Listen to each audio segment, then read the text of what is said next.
اس وقت اس نے سرخ رنگ کا فراک پہنا ہوا تھا۔ اس کے چہرے پر میک اپ بھی تھا اور جویلری بھی۔ اپنی عمر سے وہ کافی بڑی لگ رہی تھی اور بلا شبہ بہت خوبصورت بھی تھی۔ ایک پل کو سلمان ٹھٹک کر رہ گیا، مگر اگلے ہی پل اس کے وجود میں تیش کی لہر دوڑ گئی۔ وہ حرم کے پاس جا کر اسے بازو سے پکڑ کر جھنجھوڑنے لگا۔ حرم بری طرح سے گھبرا گئی تھی۔ لالا آپ؟ حرم کے منہ سے ان الفاظ کا نکلنا ہی تھا کہ سلمان نے انگلی اٹھا کر اسے وارننگ دینے والے انداز میں کہا، دوبارہ مجھے اس طرح سے لالا مت کہنا، اور نہ ہی اس طرح سچ سنور کر میرے سامنے آنا۔ مجھے یہ سستی ادائیں پسند نہیں ہیں۔ اور کس سے تمہیں یہ تیار کیا؟ کس نے یہ سب تمہیں بتایا؟ بتاؤ مجھے۔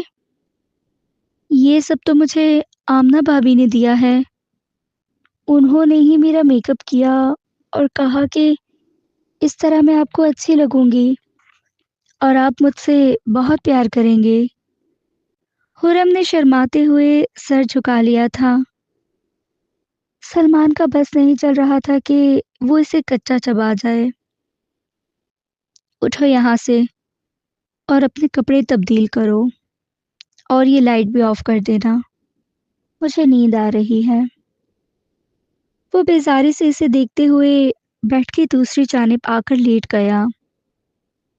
حرم اس کی بات پر عمل کر کے وہاں سے اٹھ کھڑی ہوئی تھی۔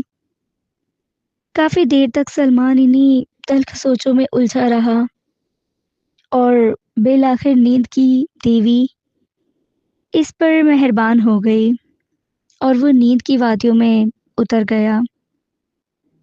آج اس کا اپنی چچی زاد حرم کے ساتھ نکاح ہوا تھا، اور یہ ایک ایسا حادثہ تھا جس نے ان دونوں کی زندگی کو پوری طرح سے تبدیل کر دیا تھا۔ شاہ ہاؤس میں دو بھائی مقیم تھے، بڑے دلاور شاہ اور چھوٹے بھائی اجمل شاہ۔ دلاور شاہ کے دو بیٹے تھے، بڑا بیٹا سلمان اور چھوٹے کا نام حیدر تھا، جبکہ اجمل شاہ کی دو بیٹیاں تھیں۔ بڑی بیٹی کا نام سنبل تھا، جو اب 40 سال کی ہو چکی تھی، اور چھوٹی بیٹی حرم جو 13 سال کی بچی تھی۔ خاندان میں سنبل کے جوڑ کا کوئی لڑکا نہیں تھا، اس لیے ابھی تک اس کی شادی نہیں ہوئی تھی۔ اس حویلی میں شاہ خاندان کی لڑکیاں شاہ خاندان میں ہی بیائی جاتی تھیں۔ کسی دوسرے خاندان میں لڑکیوں کی شادی کرنے کا تصور بھی نہیں کیا جاتا تھا۔ یہی وجہ تھی کہ سنبل کا رشتہ نہ ہونے کی وجہ سے وہ کنواری ہی رہ گئی تھی، اور اکثر اسے دورے بھی پڑتے رہتے تھے۔ رات کو زور زور سے چلانے لگتی، چیزیں اٹھا اٹھا کر پھینکنے لگتی اور زور زور سے رونے لگتی۔ شروع میں تو حویلی والوں کو سمجھ نہیں آئی کہ آخر سنبل کے دوروں کی وجہ کیا ہے۔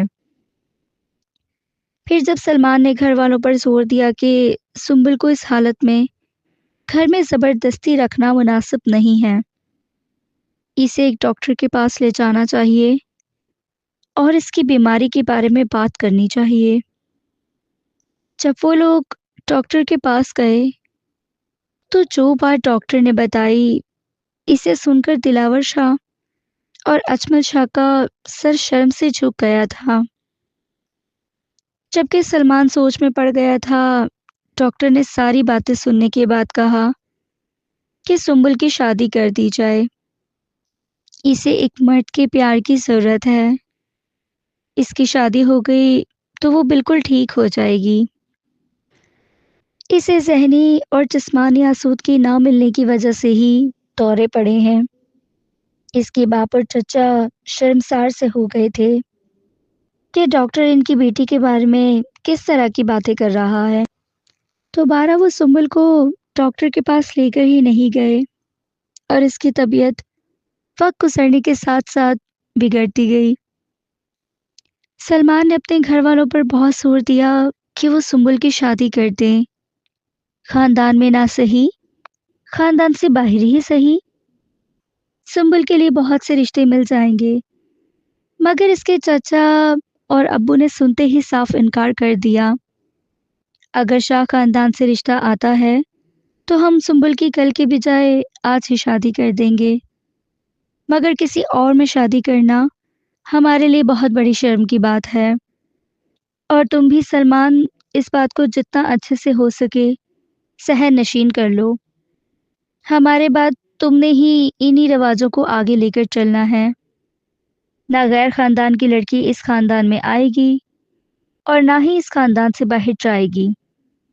سلمان کو ان ریت رواجوں سے کوئی دلچسپی نہیں تھی، وہ تو ان باتوں کو سرے سے مانتا ہی نہیں تھا۔ سنبل بگڑتی ہوئی حالت دیکھ کر اس کے باپ بھی طبیعت بگڑنے لگی تھی۔ 2 بار انہیں ہارٹ اٹیک آ گیا تھا۔ ڈاکٹرز نے کہا تھا کہ دلاور شاہ کو علاج معالجے کے ساتھ ساتھ آرام اور سکون کی بھی ضرورت ہے۔ ایسی باتیں ان سے دور رکھی جائیں جو ان کے لیے پریشانی کا باعث بنتی ہوں۔ ان کی پریشانی کی وجہ تو سنبل تھی، اور پھر حرم۔ نہ تو سنبل کے جوڑ کا کوئی رشتہ خاندان میں تھا اور نہ ہی حرم کا۔ یہ سوچ دلاور شاہ کی نیندیں اڑ گئی تھی۔ سنبل تو 40 سال کی ہو چکی تھی، اس کی زندگی کی ساری خوشیاں جیسے اسے روٹ چکی تھیں۔ دن بدن اس کی بگڑتی حالت دیکھ کر دلاور شاہ کی بھی طبیعت مزید بگڑنے لگی تھی، اور ایک بار پھر انہیں ہارٹ اٹیک ہوا تھا۔ اس بار ڈاکٹر نے اپنی طرف سے مایوسی کا اظہار کر دیا تھا۔ سبھی بہت پریشان تھے کہ کیا کیا جائے۔ ہر کسی کے لبوں پر دلاور شاہ کے لیے دعائیں تھیں۔ ان کی صحت یابی رو رو کر اللہ سے مانگ رہے تھے۔ جب دلاور شاہ کو ہوش آیا تو سب کی جان میں جان آئی۔ انہوں نے آنکھیں کھولتے ہی اپنے بھائی کی طرف دیکھا اور کہنے لگے، آج تک تم سے میں نے کچھ نہیں مانگا، مجھے یقین ہے کہ اگر تم سے مانگوں گا تو تم مجھے انکار نہیں کرو گے۔ اجمل صاحب نے اپنے بھائی کا ہاتھ اپنے ہاتھوں میں تھام لیا اور انہیں تسلی دینے لگے کہ جو آپ کہیں گے ویسا ہی ہوگا۔ پھر انہوں نے جو بات کی، اسے سن کر سلمان کے قدموں تلے سے زمین نکل گئی تھی۔ انہوں نے ضد کرنی شروع کر دی کہ اسی وقت سلمان کا نکاح حرم کے ساتھ کر دیا جائے۔ سنبل تو سلمان سے بہت بڑی ہے، یقیناً سلمان اس سے شادی کرنے پر تیار نہیں ہوگا، مگر حرم وہ جوان ہوتی لڑکی ہے، بہت خوبصورت۔ سلمان اسے جس طرح چاہے، جیسے چاہے، اپنی مرضی کے مطابق ڈھال سکتا ہے۔ سلمان نے بہت احتجاج کیا، مگر کسی نے اس کی بات نہیں سنی۔ باپ کے دھمکانے اور سختی کرنے پر وہ یہ نکاح کرنے پر مجبور ہو گیا تھا، مگر اپنے دل کا کیا کرتا جو اپنی ماموزاد ثنا کے لیے دھڑک رہا تھا۔ وہ کہ ابھی تک اس نے ثنا سے اس بات کا ذکر نہیں کیا تھا، نہ ہی ان دونوں کے درمیان عہد و پیما ہوئے تھے، مگر سلمان کو اندازہ تھا کہ ثنا بھی اسے پسند کرتی ہے اور اس سے شادی کرنا چاہتی ہے، مگر اب وہ 13 سالہ لڑکی اس کے نصیب میں لکھتی گئی تھی۔ وہ چاہے لاکھ سر پٹکتا، کتنا ہی احتجاج کرتا، مگر حقیقت اتنی آسانی سے بدلنے والی نہیں تھی۔ حرم چھوٹی تھی، ناسمجھ تھی، مگر اتنی بھی معصوم نہیں تھی کہ اپنے اور سلمان کے رشتے کی نزاکت سے آگاہ نہ ہوتی۔ اس حویلی کی بڑی عورتوں نے بہت کچھ سمجھا دیا تھا، جسے سن کر اس کے گالوں پر لالی سی پھیل جاتی تھی۔ آج بھی بھابیاں اسے اپنے پاس بٹھا کر بہت ساری باتیں سمجھاتی رہی تھیں۔ یہی وجہ تھی کہ رات کو جب سلمان کمرے میں آیا تو اسے دیکھ کر حرم کے چہرے پر لالی سی بکھر گئی تھی۔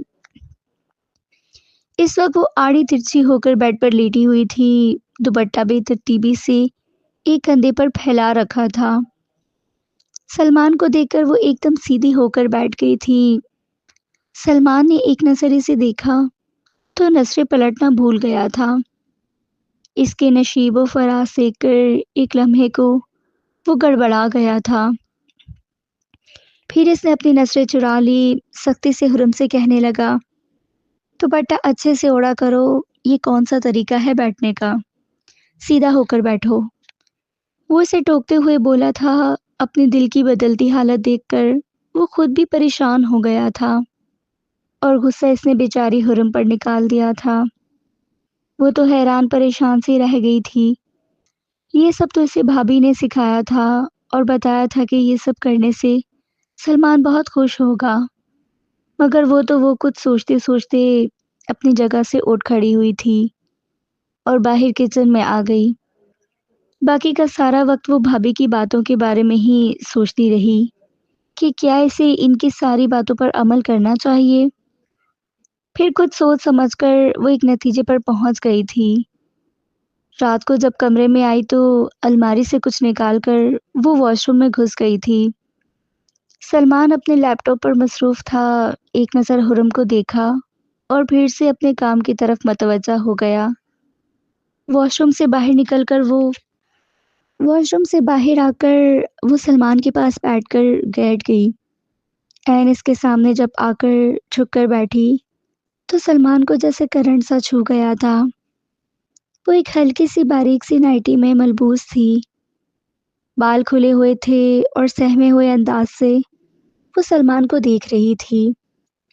سلمان کا غصے سے دماغ گھوم گیا تھا۔ اس کا دل چاہا کہ وہ ایک زوردار تھپڑ اس کے چہرے پر رسید کرے۔ آج تک حویلی میں ایسے کپڑے پہننے کی کسی کی جرت نہیں ہوئی تھی، اور یہ کل کی لڑکی اتنی ہمت کہاں سے لائی ہوئی؟ تم یہ سب کون ہے تمہیں سکھا رہا ہے؟ سلمان کے دھارنے پر وہ ایک بار پھر سے گھبرا گئی تھی۔ یہ سب بھابھی نے۔ سلمان نے ایک نظر اسے دیکھا اور پھر اپنا سامان وہیں پر چھوڑ کر اسے بازو سے پکڑ کر واش روم میں لے کر گیا۔ اپنا حلیہ انسانوں کی طرح بنا کر میرے سامنے آیا کرو۔ اب اگر تم نے بازاری عورتوں کی طرح مجھے اپنی طرف مائل کرنے کی کوشش کی تو مجھ سے برا کوئی نہیں ہوگا۔ اپنی عمر دیکھو اور اپنی حرکتیں دیکھو، اور یہ بھابھی، ان کو تو میں اچھے سے سمجھ لوں گا۔ حرم بری طرح سے ڈر گئی تھی۔ دوبارہ اس نے بھابھی کی کسی بات پر عمل کرنے سے توبہ کر لی تھی۔ سلمان لاکھ چاہنے کے باوجود بھی بھابھی سے کچھ نہیں کہہ پایا تھا۔ اب ان سے کیا کہتا کہ وہ اس کی بیوی کو اسے اپنی طرف مائل کرنے کے ہتھ کنڈے مت سکھائیں۔ ایسا کہہ کر وہ سب کی نظروں میں خود کو ہی مجرم بنا دیتا۔ بی جان اور بابا بار بار اسے ایک ہی بات کہتے تھے کہ تم حرم کو اپنی بیوی کے روپ میں قبول کر لو، اور تب وہ انہیں محض دیکھ کر رہ جاتا۔ دلاور شاہ کے گھر آنے کے بعد کچھ دن تک صحت یاب رہے تھے، اور پھر وہ ایک دن سب کو روتا دھوتا چھوڑ کر اس دنیا سے چلے گئے۔ ان کے مرنے کے بعد ان کی دونوں بیٹیاں بہت روئی تھی۔ ان کی بیوی کا بھی غم کے مارے برا حال تھا۔ سلمان کو بھی ان کی موت کا بہت افسوس تھا، اور وہ بھی ان سے بے تحاشا محبت کرتا تھا، مگر اب ان کی وجہ سے اس کی زندگی میں جو اتنی بڑی تبدیلی آئی تھی، وہ دل ہی دل میں ان سے خفا بھی تھا۔ کیا ہوتا اگر وہ اچانک سے اتنا بڑا فیصلہ نہ کرتے، مناسب وقت کا انتظار کر لیتے۔ جب حرم کی شادی کا وقت ہوتا تو ہو سکتا تھا تب کوئی اچھا رشتہ مل جاتا، اور یہ سنبل، اس کی بھی ان کے گھر والوں نے پوری زندگی برباد کر دی۔ سنبل کی پتھرائی ہوئی آنکھیں اور زرد پڑتا چہرہ دیکھ کر اسے ہمیشہ ہی بہت افسوس ہوتا تھا۔ آہستہ آہستہ سب دلاور شاہ کی موت کے غم سے نکل آئے تھے اور اپنے معاملات میں مصروف ہو گئے تھے۔ سلمان نے نوٹ کیا تھا کہ اب حرم اپنی کتابیں کھول کر نہیں بیٹھتی تھی۔ نہ کبھی اسے پڑھتے دیکھا، نہ کبھی بچوں کے ساتھ کھیلتے ہوئے، بلکہ سلمان سے نکاح سے پہلے وہ چھوٹے بچوں کے ساتھ بچہ بن کر ہی کھیلتی رہتی تھی، اور اب اچانک سے ہی نہ جانے اس میں اتنی سنجیدگی کیسے آ گئی تھی۔ سلمان کی سختی کرنے پر ہی وہ دوبارہ اسکول جانے پر تیار ہوئی تھی، ورنہ تو اس کا پڑھائی اور ہر چیز سے ہی دل اچاٹ گیا تھا۔ ایک دن سلمان کام کر رہا تھا کہ اس کے سر میں درد ہونے لگا۔ اس کا دل چاہا کہ وہ حرم سے کہے کہ چائے بنوا لے، حرم چائے بہت اچھی بناتی تھی اور سلمان کو اس کے ہاتھ کی چائے بہت پسند تھی۔ حرم کو آواز دینے کے لیے جب اس نے نظر اٹھا کر دیکھا تو حرم کہیں بھی نظر نہیں تھی۔ وہ کافی دیر تک اس کا انتظار کرتا رہا۔ آخر وہ کہاں جا سکتی ہے؟ اتنی دیر تک تو وہ کبھی کمرے سے باہر نہیں نکلتی تھی۔ ہو سکتا ہے اپنی ماں کے پاس ہو، یہ سوچ کر وہ اپنے کمرے سے نکل آیا تاکہ وہ باہر کسی کو چائے کا بول سکے۔ ابھی وہ تھوڑا سا ہی دور آیا تھا کہ اس نے دیکھا حرم بھاگتے ہوئے آ رہی تھی اور زور سے اس سے ٹکرا گئی تھی۔ اس کے چہروں پر خراشوں کے نشانات تھے اور کپڑے بھی جگہ جگہ سے پھٹے ہوئے تھے۔ یہ دیکھ کر سلمان ٹھٹک کر رہ گیا۔ حرم بہت زیادہ ڈری ہوئی تھی۔ وہ سیدھا کمرے کی طرف بھاگی۔ سلمان اس کے پیچھے پیچھے آیا۔ کہاں سے آ رہی ہو تم؟ اور یہ سب کیا ہے؟ کس نے کیا یہ سب؟ حرم کو بازو سے پکڑ کر وہ اسے جھنجھوڑتے ہوئے بولا تو وہ بری طرح ڈر گئی۔ کچھ بھی نہیں ہوا، کچھ بھی نہیں ہوا لالا۔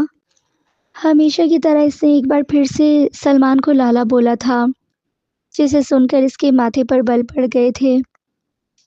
پہلی بات تو یہ کہ میں تمہارا لالا نہیں ہوں، اور دوسری بات یہ ہے کہ تم مجھ سے جھوٹ نہیں بول سکتی۔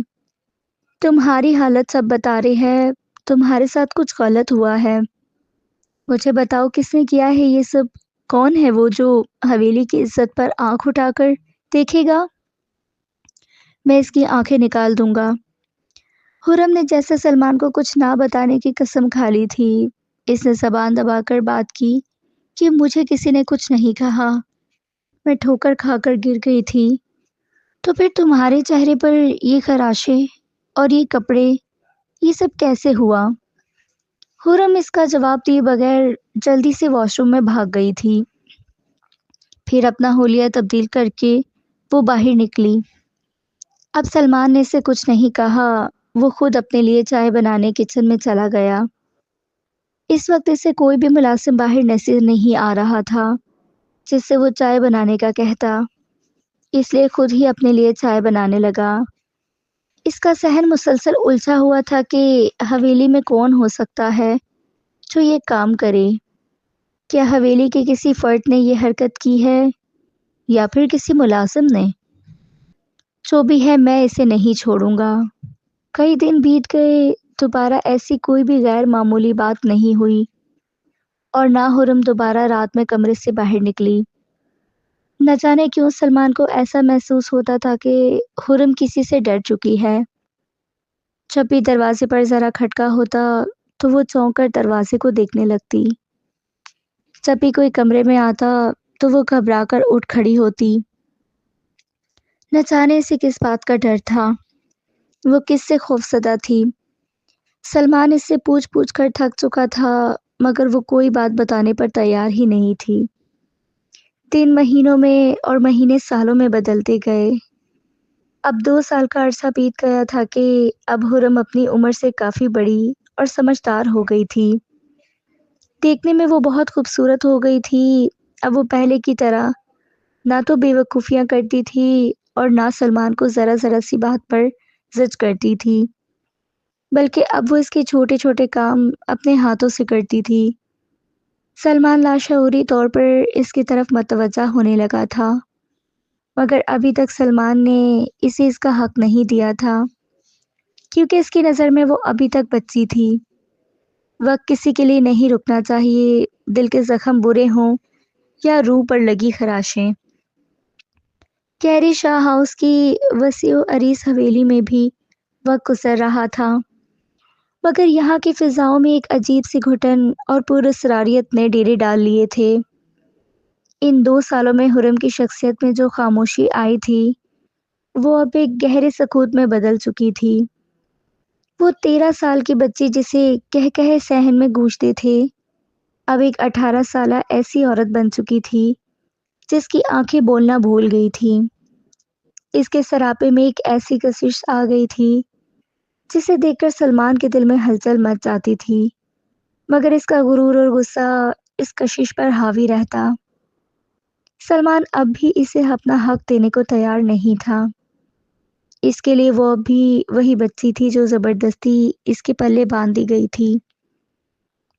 ان کے درمیان کوئی تعلق نہیں تھا سوائے ایک ہی کمرے میں خاموشی بانٹنے کے۔ سلمان اب بھی اس سے بے رخی برتتا، اس سے کوئی وعدہ نہ کرتا، نہ ہی اسے اپنی زندگی کا حصہ تسلیم کرتا۔ اس کا معمول بن گیا تھا کہ وہ آفس سے دیر لوٹتا اور گھر آ کر بھی لیپ ٹاپ میں مگن رہتا تاکہ اسے حرم کے چہرے کی طرف نہ دیکھنا پڑے۔ مگر پچھلے کچھ عرصے سے سلمان کے دل میں ایک شک کا ایک بیج بون دیا گیا تھا۔ اسے رہ رہ کر وہ پرانا منظر یاد آتا جب حرم پھٹے ہوئے کپڑوں اور خراش زدہ چہرے کے ساتھ کمرے میں آئی تھی۔ اس دن کے بعد وہ اسے مسلسل حرم پر نظر رکھنے لگا تھا، مگر وہ نظر محبت کی نہیں بلکہ شک اور تفتیش کی تھی۔ اسے لگ رہا تھا کہ اس حویلی کی کسی دیوار کے پیچھے کسی سائے میں کوئی ایسا ہے جو اس کی غیر موجودگی میں اس کی بیوی تک رسائی رکھتا ہے۔ یہ سوچ ہی اسے پاگل کر دینے کے لیے کافی تھی۔ اس کی عزت اس کی بیوی کسی اور کے نشانے پر۔ ایک تپتی دوپہر میں جب سلمان آفس میں بیٹھا کسی فائل پر کام کر رہا تھا، اس کا ذہن اچانک بھٹک کر حرم کی طرف چلا گیا۔ اسے یاد آیا کہ آج صبح صبح جب وہ نکلا تھا تو حرم کے چہرے پر ایک عجیب سی زردی تھی۔ وہ بار بار اپنی گردن کے دوپٹے کو سختی سے لپیٹ رہی تھی، جیسے کوئی نشان چھپانے کی کوشش کر رہی ہو۔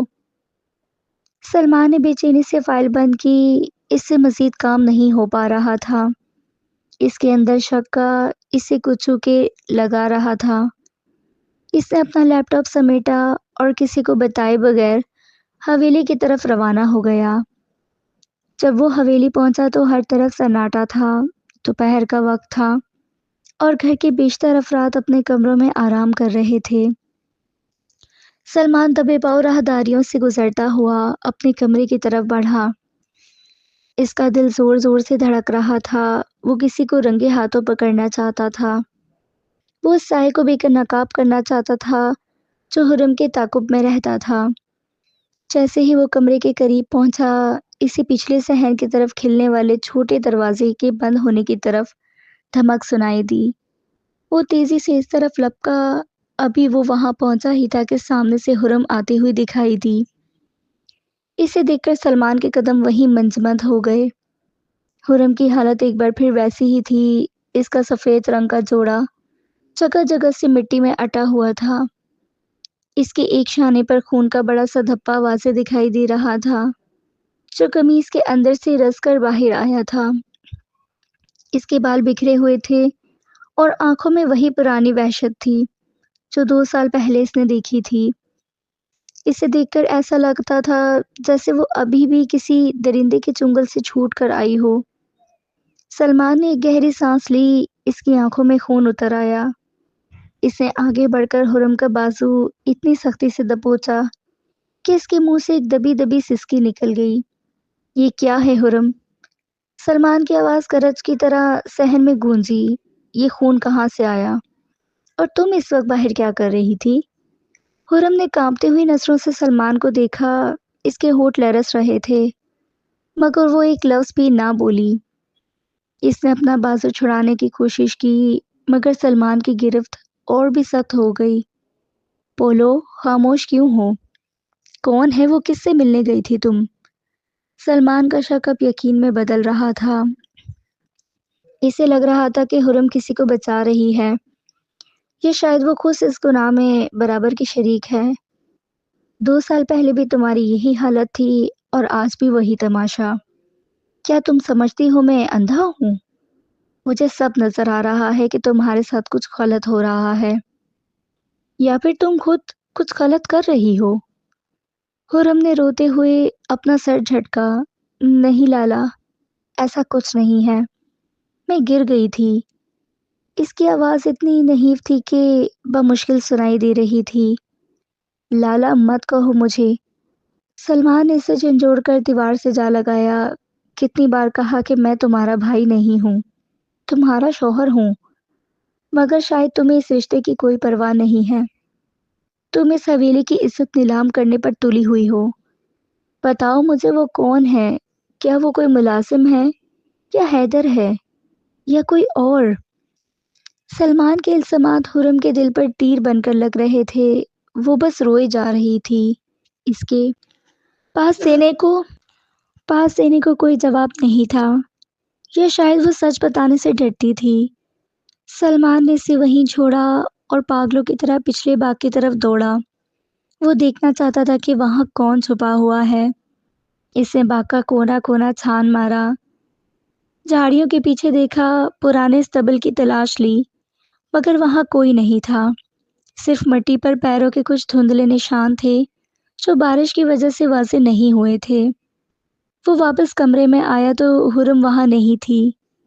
وہ غسل خانے میں جا چکی تھی۔ سلمان بیڈ پر بیٹھ گیا اور اپنا سر ہاتھوں میں تھام لیا۔ اس کا شک اسے اندر سے کھائے جا رہا تھا۔ اگر کوئی ہے تو وہ غائب کیسے ہو گیا؟ کیا حرم اسے بھگا دیتی ہے، یا وہ خود اتنا چالاک ہے کہ میرے آنے سے پہلے ہی روپوش ہو جاتا ہے؟ تھوڑی دیر بعد حرم باہر نکلی۔ اس نے کپڑے بدل لیے تھے، مگر اس کے چہرے کی زردی اور آنکھوں کا خوف اب بھی برقرار تھا۔ وہ خاموشی سے کمرے کے کونے میں صوفے پر جا بیٹھی۔ سلمان نے اسے غصے بھری نظروں سے دیکھا۔ تم یہ مت سمجھنا کہ میں خاموش بیٹھ جاؤں گا۔ سلمان نے اسے وارننگ دینے والے انداز میں کہا کہ میں تمہیں رنگے ہاتھوں پکڑوں گا۔ حرم، اور جس دن میں نے اس شخص کو دیکھ لیا، وہ دن اس حویلی میں اس کا آخری دن ہوگا، اور تمہارا بھی۔ حرم نے نظریں اٹھا کر سلمان کو دیکھا۔ اس کی آنکھوں میں ایک دکھ تھا، ایک ایسی التجا تھی جیسے وہ کہنا چاہ رہی ہو کہ اب جو سوچ رہے ہیں وہ سچ نہیں ہے، مگر اس کے لب اب بھی سلے ہوئے تھے۔ سلمان کو اس کی اس خاموشی سے اور بھی زیادہ چڑ ہونے لگی تھی۔ رات کا کھانا میز پر لگ چکا تھا، مگر سلمان نے کچھ نہیں کھایا۔ وہ مسلسل حرم کی حرکات و سکنات کا جائزہ لے رہا تھا۔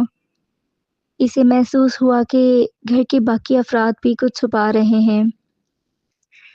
بی جان کی نظریں بار بار حرم کے چہرے پر پڑتی تھی اور وہ ایک لمبی آہ بھر کے رہ جاتی تھی۔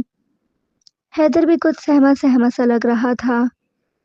سلمان کو یقین ہو گیا کہ اس حویلی میں ایک بہت بڑا راز دفن ہے جس کا مرکز حرم ہے۔ اگلے کئی دن سلمان نے یہی معمول بنا لیا۔ وہ آفس آتا، مگر چند گھنٹوں بعد واپس آ جاتا۔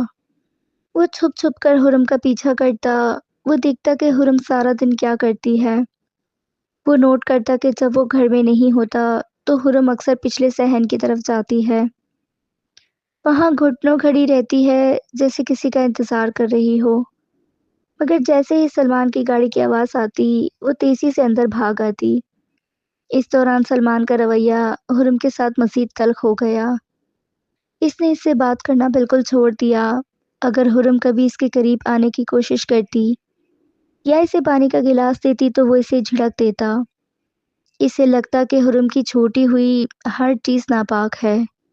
وہ اسے کوئی وعدہ نہیں کرتا تھا کہ وہ اسے تحفظ دے گا یا اسے اس مصیبت سے نکالے گا، کیونکہ اسے شک تھا کہ حرم خود اس مصیبت کا حصہ ہے۔ ایک رات جب بارش موسلا دھار برس رہی تھی اور آسمان بجلی کے کڑکنے سے لرز رہا تھا، سلمان کی آنکھ اچانک کھلی۔ اس نے دیکھا کہ بستر کا دوسرا پہلو خالی تھا۔ حرم کمرے میں نہیں تھی۔ سلمان کے دل کی دھڑکن تیز ہو گئی۔ اس نے گھڑی دیکھی، رات کے 2 بج رہے تھے۔ اس نے تیزی سے اپنی چادر اوڑھی اور کمرے سے باہر نکلا۔ راہداری میں اندھیرا تھا، صرف بجلی کی چمک سے کبھی کبھی روشنی ہو جاتی تھی۔ اس نے دیکھا کہ پچھلا دروازہ آدھا کھلا ہوا تھا۔ سلمان کے تن بدن میں آگ لگ گئی۔ آج میں اسے نہیں چھوڑوں گا، آج اس کا سارا سچ سامنے آ جائے گا۔ وہ بارش میں بھیگتا ہوا پچھلے باغ کی طرف گیا۔ وہاں درختوں کے جھنڈ کے پاس سے اسے کسی سائے دکھائی دیے۔ وہ 2 لوگ تھے، ایک حرم تھی اور دوسرا ایک قد اور سایہ۔ وہ دونوں بہت قریب کھڑے تھے اور وہ شخص حرم کے کندھے پر ہاتھ رکھے ہوئے کچھ کہہ رہا تھا۔ حرم سسکیاں لے رہی تھی۔ سلمان کی آنکھوں کے سامنے اندھیرا چھا گیا۔ اس کا شک سچ ثابت ہو گیا تھا۔ اس نے زمین سے ایک بھاری لکڑی اٹھائی اور ان کی طرف لپکا۔ مگر اس سے پہلے کہ وہ وہاں پہنچتا وہ سایہ گھنی جھاڑیوں میں غائب ہو گیا۔ خرم وہیں زمین پر بیٹھ کر رونے لگی۔ سلمان نے اسے بالوں سے پکڑ کر اٹھایا۔ کون تھا وہ؟ بولو خرم، کون تھا وہ درندہ جس کے لیے تم رات کے اس پہر یہاں آئی ہو؟ خرم کی چیخ نکل گئی، کوئی نہیں لالا، کوئی نہیں تھا یہاں، میں صرف خواری کے لیے آئی تھی۔ جھوٹ، سفید جھوٹ۔ سلمان نے اسے گھسیٹتے ہوئے کمرے کی طرف لایا۔ میں نے اسے اپنی آنکھوں سے دیکھا ہے، وہ تمہارے کتنے قریب تھا۔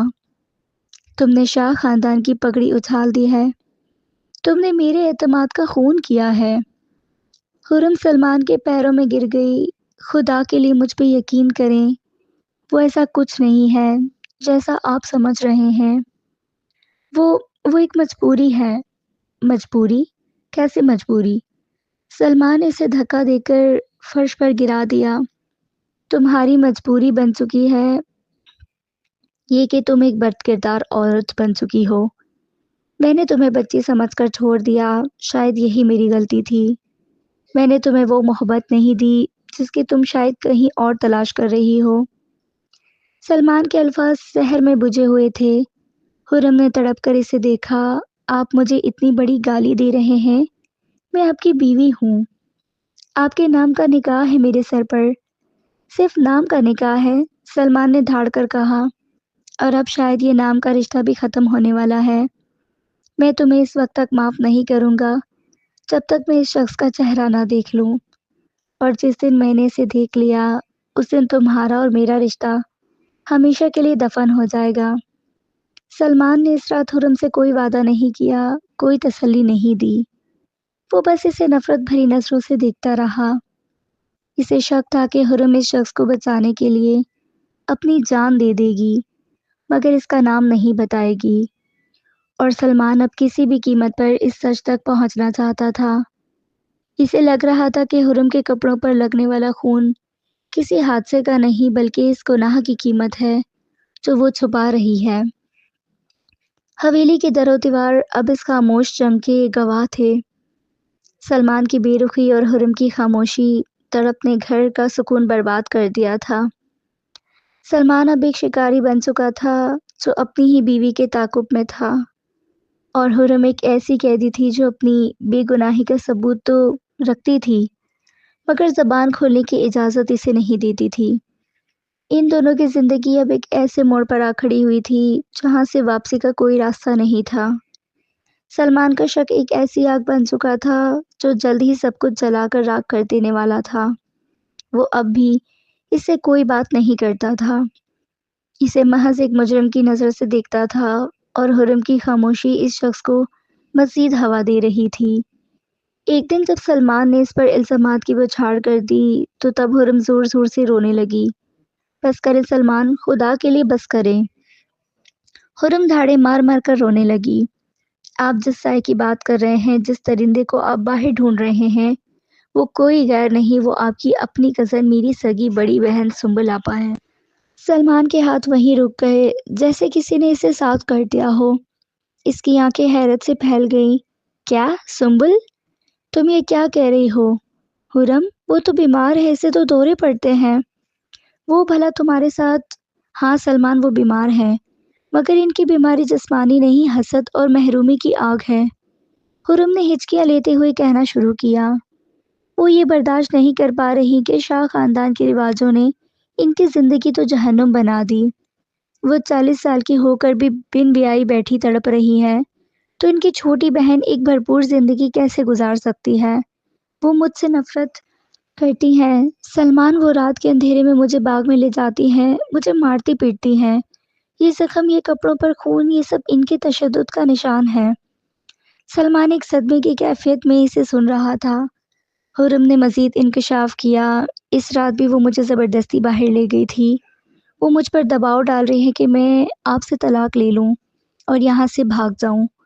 وہ چاہتی ہیں کہ جو آگ ان کے مقدر میں لکھ گئی ہے وہی میرا نصیب بھی بنے۔ وہ مجھے اس لیے باہر بھاگنے پر مجبور کر رہی تھی تاکہ میں بدنام ہو جاؤں اور آپ مجبوراً ثنا سے شادی کر لیں۔ سلمان کا سر چکرا گیا۔ اسے سنبل کی وہ پتھرائی ہوئی آنکھیں یاد آئیں جس میں اب اسے جنون نظر آنے لگا تھا۔ اسے اس بات پر یقین نہیں آ رہا تھا کہ ایک بڑی بہن اپنی ہی چھوٹی بہن کی زندگی اس حد تک برباد کر سکتی ہے، مگر حرم کے جسم پر لگے نشانات اور اس کی وحشت زدہ حالت سچ کی گواہی دے رہی تھی۔ سلمان کو اپنی سوچ پر شرمندگی ہونے لگی کہ اس نے اپنی ہی معصوم بیوی پر شک کیا، جو خاموشی سے اپنی بہن کا ظلم سہ رہی تھی تاکہ خاندان کی عزت کا جنازہ نہ نکلے۔ اگلی صبح سلمان نے ایک بڑا فیصلہ کیا۔ اس نے گھر والوں کی پرواہ کیے بغیر شہر کے سب سے بہترین نفسیاتی معالج سے رابطہ کیا اور سنبل کا باقاعدہ علاج شروع کروا دیا۔ اسے اب سمجھ آ گیا تھا کہ سنبل کا مسئلہ دورے نہیں بلکہ وہ تنہائی اور محرومی تھی جس نے اسے ایک ذہنی مریضہ بنا دیا تھا۔ شاہ خاندان کے مردوں دلاور شاہ اور اجمل شاہ نے جو دیواریں کھڑی کی تھیں، سلمان نے انہیں گرانے کا تہیہ کر لیا تھا۔ کچھ ماہ کے علاج کے بعد جب سنبل کی حالت تھوڑی سنبھلی تو سلمان نے اپنی انا اور خاندان کے فرسودہ روایات کو پس پش ڈال کر سنبل کے لیے ایک مناسب رشتے کی تلاش شروع کی۔ جب اس نے گھر والوں کے سامنے سنبل کی شادی کا ذکر کیا تو ایک طوفان کھڑا ہو گیا۔ پی جان اور چچا اجمل نے سخت مخالفت کی کہ شاہ خاندان کی بیٹی غیر خاندان میں نہیں جائے گی، مگر سلمان اپنی بات پر اڑ گیا۔ اس نے صاف کہہ دیا کہ اگر آپ لوگوں نے اس رواج کو نہ بدلا تو اس حویلی میں ایک اور لاش گرے گی۔ میں سنبل آپا کو مزید اس گھٹن میں مرتے نہیں دیکھ سکتا۔ بالآخر سلمان کی ضد جیت گئی۔ اس نے ایک سلجھی اور نیک سیرت بیوہ شخص سے سنبل کا نکاح پڑھوا دیا جو سنبل کی عمر کے مطابق تھا اور اسے اپنانے کو تیار تھا۔ شادی کے ابتدائی مہینوں میں سنبل نے بہت مزاحمت کی، مگر جیسے ہی اسے ایک مرد کی توجہ، پیار اور گھر کی ذمہ داری ملی، اس کی ذہنی حالت معجزانہ طور پر بہتر ہونے لگی۔ وہ حسد اسے اندر ہی اندر کھا رہا تھا، اب تشفی میں بدل چکا تھا۔ وہ اب حرم کے لیے دعا گو رہنے لگی تھی۔ جس دن سنبل رخصت ہوئی، اس رات سلمان اپنے کمرے میں آیا تو حرم کو کھڑکی کے پاس کھڑا پایا۔ سلمان خاموشی سے اس کے پیچھے جا کھڑا ہوا۔ مجھے معاف کر دو حرم۔ سلمان نے پہلی بار اس کے کندھے پر نرمی سے ہاتھ رکھا۔ میں نے تمہیں سمجھنے میں بہت دیر کر دی۔ میں تمہارے زخموں کو گناہ سمجھتا رہا جبکہ وہ تمہاری قربانی کے نشان تھے۔ حرم نے پلٹ کر سلمان کو دیکھا۔ اس کی آنکھوں میں اب خوف نہیں تھا بلکہ ایک نئی امید تھی۔ سلمان نے اس کا ہاتھ تھاما اور اسے یقین دلایا کہ اب اسے ان کی زندگی کا ایک نیا سفر شروع ہوگا۔ وہ تمام تلخیاں، وہ شک اور وہ بے رخی اب ماضی کا حصہ بن چکے تھے۔ سلمان نے حرم کو وہ تمام حقوق اور عزت دی جس کی وہ حقدار تھی۔ شاہ ہاؤس کی فضا اب بدل چکی تھی۔ وہاں اب خوف کے سائے نہیں بلکہ محبت کی دھوپ اتر آئی تھی۔